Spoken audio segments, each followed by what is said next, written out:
네, 안녕하십니까. 오늘도 일상기도회로 한 주를 시작하기 원합니다. 오늘 우리가 나눌 말씀은 고린도전서 16장 1절로 12절까지의 본문입니다. 우리가 지난 주말 동안 15장의 후반부의 내용을 지나왔는데 이 15장의 후반부에서는 부활의 몸에 대해서 설명했고 장차 성도들이 썩지 않을 몸으로 변화될 것이라는 것을 바울은 가르쳤습니다.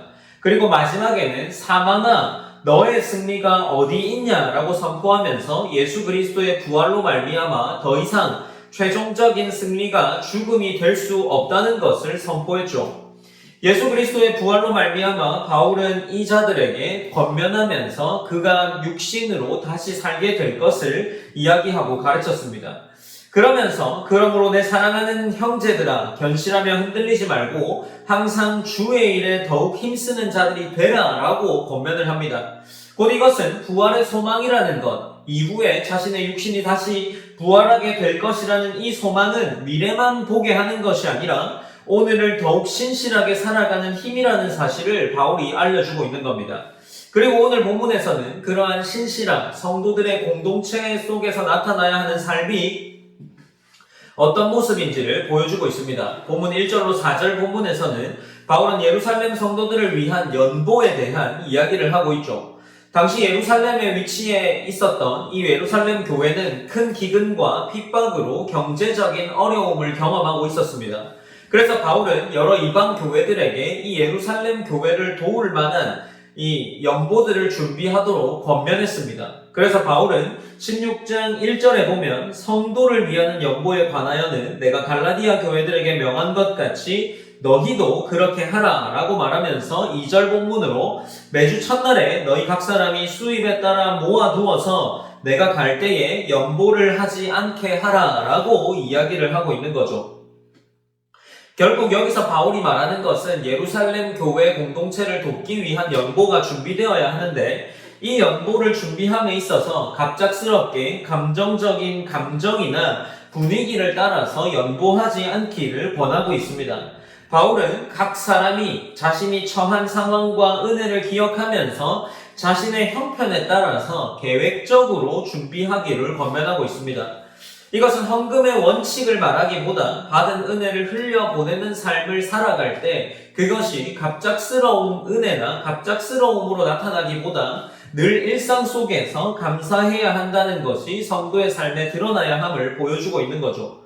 또한 바울은 연보를 자신 혼자 관리하지 않았음을 기록하고 있는데 이것은 교회가 인정하는 사람들이 세워졌고 이 연보가 전달되고 물질을 다루는 일을 할 때에 함께 해나가야 한다는 것을 알려주고 있습니다. 교회 안에서 물질을 다루는 일 역시 정직함과 신뢰 위에서 이루어져야 한다는 사실을 말해주고 있죠.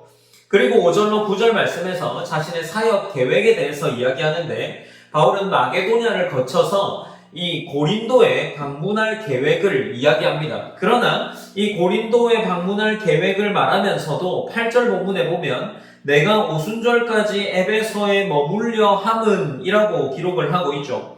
그 가운데에 에베소에 머물겠다라고 이야기하는데 그 이유에 대해서 9절 본문에서는 내게 광대하고 유효한 문이 열렸으나 대적하는 자가 많음이라 라고 기록을 하고 있는 거죠. 이렇게 바울은 잠시 자신이 어떤 계획을 가지고 사역할지에 대해 이야기를 해나가면서 기록하고 있습니다. 그리고 나서 10절로 11절 본문에는 디모데에 대한 부탁이 이 고린도 교회에 전달되고 있습니다. 10절 본문에 보면 디모데가 이르거든 너희는 조심하여 그로 두려움 없이 너희 가운데 있게 하라. 이는 그도 나와 같이 주의 일을 힘쓰는 자이니라. 11절입니다. 그러므로 누구든지 그를 멸시하지 말고 평안히 보내어 내게로 오게 하라. 나는 그가 형제들과 함께 오기를 기다리노라 라고 이야기를 하죠. 우리가 디모데를 생각해 볼 때 이 서신서에서 바울과 함께 사역하는 디모데는 비교적 젊은 사역자였습니다. 에베소와 디모데 후서를 보면 사람들 앞에서 위축되는 모습이 디모데에게 보였던 것 같기도 합니다. 그래서 바울은 이 고린도 교회가 디모데라는 사역자를 존중하고 평안하게 대할 수 있기를 권하고 있었던 겁니다. 여기에는 또 교회가 함께 사역자를 세워가야 한다는 그러한 신실한 삶의 모습이 드러나고 있는 거죠. 하나님께서는 다양한 사람들을 통해서 교회를 세워가십니다. 그렇기에 이 디모데를 세워나가는 것 또한 고린도 교회가 해야 할 사역이었던 거죠. 그리고 나서 또 사역자에 대한 이야기가 12절에 등장하는데, 형제 아볼로에 대하여는 그에게 형제들과 함께 너희에게 가라고 내가 많이 권하였으되 지금은 갈 뜻이 전혀 없으나 기회가 있으면 가리라 라고 12절이 기록되어 있습니다. 이 아볼로에 대한 이야기를 하는 이유는 무엇일까요? 고린도 교회는 이 아볼로파라고 이야기할 만큼 누군가는 아볼로에게 속하였다라고 말하는 사람들이 있을 정도로 아볼로를 높이는 분위기가 있었습니다. 그러나 바울은 아볼로에게 고린도로 가기를 여러 번 권했지만 아볼로가 지금 갈 뜻이 없다라고 말을 하죠.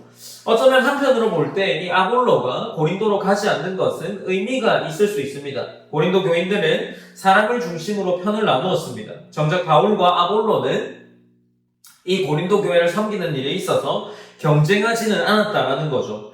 그들은 하나님의 뜻과 때를 존중하면서 함께 복음을 위해 협력하고 있었습니다. 하나님 나라의 사역은 사람을 높이는 일이 아니라 하나님이 그 당시에 자신에게 맡기신 일을 분별해서 충성하는 것이 그 사역자들의 일이었기 때문이죠. 고린도전서 16장 1절로 12절은 이 고린도 교회를 향한 마지막 권면이 시작되는 부분이라 할 수 있죠. 바울은 거창한 신학을 이야기하기보다 이 가운데 연보를 준비하는 일, 곧 공동체가 서로를 어떻게 도와야 하는 일에 대해서 이야기하고 동력자를 세우는 일과 사역의 계획, 협력을 통해 복음이 일상 속에서 어떻게 드러나야 하는지를 보여준다라고 할 수 있습니다. 부활을 믿는 사람은 미래만 바라보는 것이 아니라 오늘 하나님께서 맡기신 자리에서 신실하게 살아가는 사람이라는 것을 이 본문이 다시 보여주고 있는 거죠. 하나님께서 우리에게 맡기신 것들이 이 공동체를 세워나가는 것이라면 우리의 일상 속에서 작은 순종과 나눔, 맡겨진 자리에서 충성과 공동체를 향한 섬김을 통해 교회를 세워나갈 수 있기를 우리는 알아야 하고 기억해야 할 겁니다. 그러므로 우리는 이러한 이 바울의 마지막 고린도 교회를 향한 권면을 볼 때 특별한 일을 기다리는 것보다 오늘 하나님께서 우리에게 맡기신 일이 무엇인지를 기억하며 살아갈 수 있기를, 그리고 이번 한 주가 우리에게 맡기고 우리 공동체를 위해서 또 나의 삶을 위해서 우리 주변의 이웃을 위해서 어떠한 삶을 살아야 하는지를 고민해보며 한번 하루를 시작하는 것이, 또 한 주를 시작하는 것이 어떤가 싶습니다. 우리가 이러한 기도 제목들과 또 말씀을 나누면서 나아가길 원합니다. 우리가 함께 기도할 때 우리의 삶 또한 하나님께 받은 은혜를 기억하면서 물질과 시간, 삶을 기쁨으로 나누고 섬기는 믿음의 삶이 우리의 삶이 되기를 기도했으면 좋겠습니다. 그리고 두 번째로는 하나님께서 맡기신 자리에서 끝까지 충성하며 함께 교회를 세워가는 동력자들을 존중하고 협력하는 삶을 살 수 있기를 기도했으면 좋겠습니다. 우리가 이러한 기도 제목들로 이 고린도 교회가 마지막까지 공동체와 이 교회 공동체를 살리는 것에 권면하고 있음을 기억하며 우리가 교회를 위해서 또 나의 삶을 위해서 함께 기도했으면 좋겠습니다. 제가 기도함으로 일상기도회를 마무리하겠습니다. 사랑의 하나님 감사합니다. 하나님, 우리가 오늘도 고린도전서의 말씀으로 이 하루를 시작하고 또 한 주를 시작하게 됩니다. 하나님, 이 말씀에서는 또 공동체를 세워나갈 때에 어떠한 모습을 취해야 하는지, 또 그 가운데 사역자들을 어떻게 돕고 이 교회들이 세워나갈 때에 내가 어떤 일을 해야 하는지에 대한 부분들이 기록되어 있습니다. 우리가 또 물질로, 또 때로는 우리의 헌신으로, 섬김으로, 순종으로 우리의 삶을 세워나갈 수 있기를 기도합니다. 그러한 순종과 섬김 가운데 우리의 공동체가 더욱 건실해질 수 있음을 우리가 기억하면서 우리가 교회를 섬길 때에, 또 내 삶을 세워나갈 때에 이웃을 향한 사랑과 또 우리 교회 공동체를 향한 사랑이 있을 수 있도록 함께하여 주시옵소서. 언제나 하나님께서 함께하실 줄 믿습니다. 모든 영광 올려드리며 한 주 동안 또 함께하실 하나님을 의지하며 나아갑니다. 살아계신 예수님의 이름으로